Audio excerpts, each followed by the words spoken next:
she was a very proactive parent, very involved. We always joke about how when Harvey, our youngest, was in nursery and they had to do like a sort of career profile, and he'd always wanted to be an FBI agent. And so of course, Mommy knew that Harvey could not draw, but then she knew that he had all these ideas about it. So she went on the internet. I remember that time, so first of all, she bought a printer.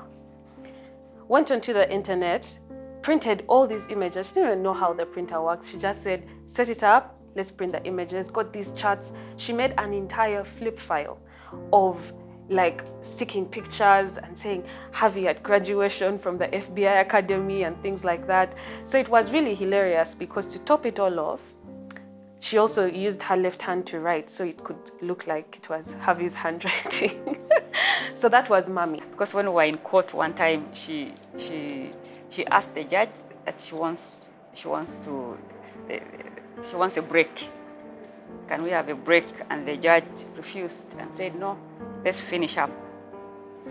And she just burst out in tears and she started crying. And then the judge was so taken aback and says, okay, let's have the break.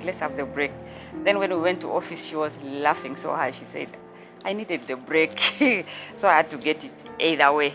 She loved everyone that she found in her path. She loved us genuinely and wholeheartedly. Made the time for anything that concerned us. I think she was the greatest cheerleader I've ever met for my siblings and even for myself. At any one point in whatever I wanted to pursue, she was always there and she walked with us and stood with us. Even if it was probably a swimming training session, she ran across that pool just so that, you had a voice as you swam across the pool to try and maybe make the cut for any of the in school or inter-school or country, qualifications. There used to be cars in the office of the DPP called Santanas. She was driving it. Then she told me after 1 month, she told me, but Jane, why can't I give you this car? Me, I can drive. I said, I don't know how to drive. She said, no, you learn. And she actually pushed me and told me, now I'm giving you this car. So I had to learn, crash program, 2 weeks, I learned how to drive and I started driving the Santana. And she had a small car, Starlet, and she was driving that. That was Joan.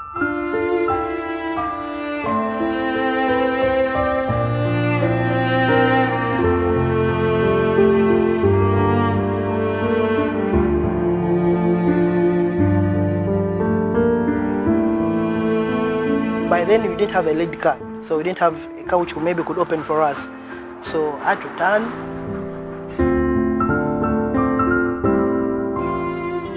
to take her. So we moved, I moved. It was a struggle. I could have to come out of the car, explain to people, please, we are saving life here.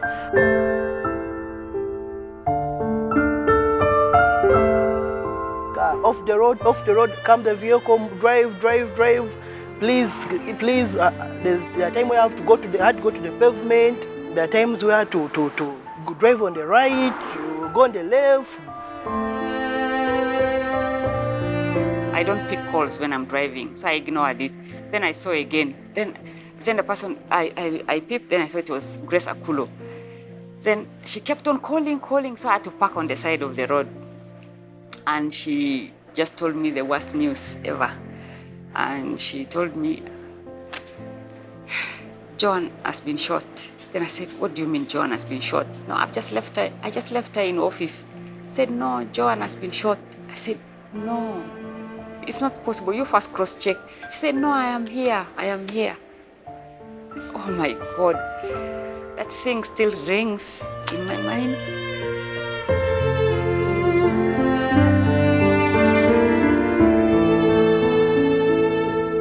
There's no guide, there's no template as to how to deal with things like that.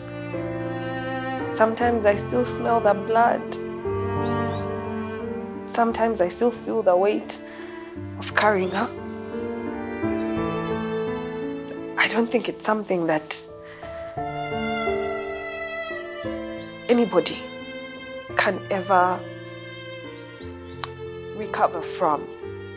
As I walked out of the bathroom, for me, I can actually still smell that carpet. As I walked out of the bathroom, the corridor just shifted, and it just felt like I was losing balance. And in that moment, in my heart, it's like I felt something dissolve, and something just told me that she has passed away. And I remember the last thing she said was, I want mangoes that should last me till like Thursday for juice. And after that, I was sitting in the co-driver's seat. I just had like a loud bang. I don't know that it was a loud bang. It just sounded like almost like an explosion. And then there was a lot of ringing in my ears. And I remember thinking to myself, have we been bombed? Like, what's happening? So when I came back to myself, my first instinct was to turn around and actually first feel if I had all my limbs, which I did. Was I okay? I wasn't bleeding. And then I turned around to check if Pala and Harvey, who were sitting in the back seat, were okay. So I turned around, I asked them, are you guys okay? They said, yeah, we are fine. And then that's when I turned and looked at my mom. And so now we all realize that something has happened. Joan was a very good friend. She was a mentor. She was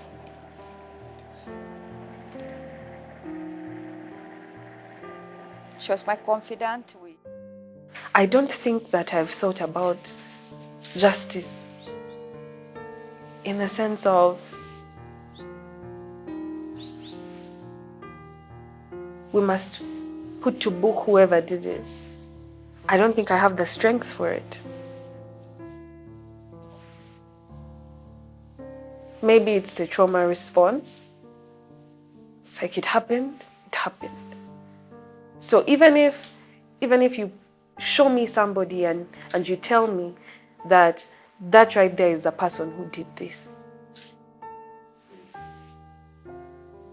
I don't know that it will do anything for me because it can't bring the life back. This has not only happened to our family. There are a number of people who have experienced or gone through what we have experienced. So I believe that there is a need for justice because it demonstrates and would give people hope in our justice system for very, very severe crimes. 6 years down the road, we have not brought anyone. I am at the top of an institution that is managing and controlling criminal prosecutions. And then one of our own was taken out of action, and we have not prosecuted anyone as yet. But at the same time, I know that there are a number of unresolved murders, so many of them. But it is sad that the one of Joan is one of them. But the comfort I have is that one day it will be resolved. Criminal cases never die. First of all, to the people who could have organized or conspired to kill her. Everything is documented. It will still go on and you will still be convicted because there is a system. We are all doing God's work. Me as an investigator, Joan as a prosecutor, we are doing God's work. I did not imagine my mother's personal traits and character. It's even more humbling to see her work continuing even after her physical life on earth. This is the 5th Joan Kagezi Memorial Lecture. It's the first of its kind to be based on the theme on human trafficking. And the theme is actually the Human Trafficking Challenge, addressing emerging trends. I did work with Joan as my supervisor. I was with her at the International Crimes Department just before her assassination. I was working directly under her as a supervisor. She was my mentor, and I treasure the memories I shared with her, the guidance, and to me, she's really a heroine, and I'll always remember her because she's done a great job in mentoring me to get where I am today. Her death, we hope, will serve as an inspiration to new prosecutors, and that's why we celebrate her very short but very effective and wonderful life. Joan was a quintessential prosecutor. She believed in whatever she did, and she did it with a passion, with commitment, and with belief. So in losing her, we lost a very, very important cornerstone of this organization of public prosecutions. Joan Kagezi was very instrumental in combating trafficking in persons. The cases, the locus classicus cases that we now rely on, and the first cases of human trafficking were prosecuted by Joan Kagezi. Cases such as the Uganda versus Natkonda Faith, Uganda versus Omutoni were all prosecuted by Joan Kagezi. And she had a passion for victims, and she was, her prosecutions were victim-centered. You can see that right from the work that she was doing at ICD. And I believe that I try to walk in Joan's footsteps, though they are very, very big for me. Some of the emerging trends that we see today include organ trafficking, that's high on the agenda. We also see online child sexual exploitation that has been on the increase, particularly during the COVID-19 pandemic. We've also seen trends such as trafficking of Ugandans for purposes of surrogacy, or some of them to be exploited as baby factories. And I must say that sometimes Ugandan boys and girls, women and men are trafficked for purposes of engaging in labor, exploitation. And when they get to the destination countries, the story is different. There is a friend of mine who advised me to get a passport. Then another friend of mine told me that there is a grandfather who wants a young girl like me that can go and help his daughter. Then he was like, oh, where is the daughter? They told me the daughter, she's in China but pregnant. So she will need someone to do what? Someone to help her. Then the lady sent me a visa. After sending me the visa, then they had booked for me a ticket. Then after getting a ticket, I had to fly to where? To China, West Guangzhou. Then after reaching there, I found everything was really different from what they told me here. So after reaching there, I found they had to take me to the hotel, an unknown hotel. But later on, I discovered the hotel was called Rongan Hotel. So I had to be there like a week. It was a must every day. That lady would send 4 men, but 2 at the same time. At the first week, I fainted. Then she has to take me to the hospital because I was bleeding. I was very down. I was depressed. We flew back to Uganda. I remember IOM came with 3 cars to pick us on the airport. They welcomed us with a lot of love. Went through the process until I met Joan Kagezi, Kololo. When I reached in her office, the first thing she did, she gave me a hug and cried. I don't know why I don't know why she cried at that moment, but she gave me, what I remember, she gave me a hug and cried. Then after, I remember the first thing she told me after hugging me, that you're a strong woman, you're unique, your painful story is your greatest asset. That's what she told me. The Prohibition and Prevention of Human Sacrifice Act that was enacted last year by the Parliament of Uganda goes a long way to supplement the Prevention of Trafficking in Persons Act in as regards to offences such as aggravated trafficking in children for the purposes of human sacrifice. We have registered an increase in such cases, making the children vulnerable, and therefore we believe that the laws in place only come to help us to ensure that the perpetrators of this crime are brought to book.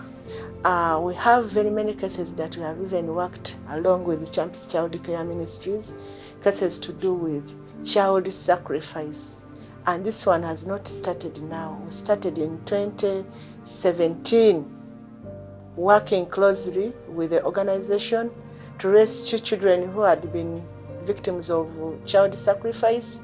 Those who survived the death, we referred them to Champs Child Care Ministry, and they have been able to get medical treatment, psychosocial support, education, but as well, we have worked closely with them to make sure that we trace for the perpetrators and taken them to court. My work here in Uganda as a partner is to work with police and with prosecutors in the area of trafficking in persons or human trafficking cases. So the Human Trafficking Institute, we provide training and resource development as well as day-to-day mentorship and consultation on cases involving trafficking in persons, both transnational and in domestic cases. You know, as a career prosecutor, I understand the importance of the role of prosecution in cases involving trafficking in persons. And this event, the memorial event of Joan Kagezi, is a powerful part of that. Understanding that a former prosecutor here at the DPP's office literally gave her life in pursuit of justice for these victims of trafficking. And it's an honor to be a part of that. We're honored to HTI to be a partnership with the DPP and with other partners as we recognize this event. And we're thankful to be a part of it. But prosecutors have to be courageous, and many of them are here working in Uganda in difficult conditions, handling very serious cases, understanding that at any moment they're risking their own personal safety, that of their family. So I think it's important to recognize the role of prosecution in these cases and just the work of the prosecutor and the risk that they take in pursuing justice for victims against traffickers. It is an absolutely critical role. The criminal justice system would collapse in Uganda if it weren't for the work of prosecutors in handling these cases. So it's an honor to be a part of that and to be on that team. And HTI is very thankful to be a part of that partnership. This is our day. We're celebrating a heroine. We're celebrating a mother. We're celebrating a colleague. We're celebrating a gallant prosecutor. We're celebrating a champion of trafficking in persons, a champion of terrorism. Your Excellency, thank you so much for how you continue to take care of us. It will not be direct, and that's the thing about judges. They take care of you in the background. And really, my message to him is just a big, heartwarming thank you for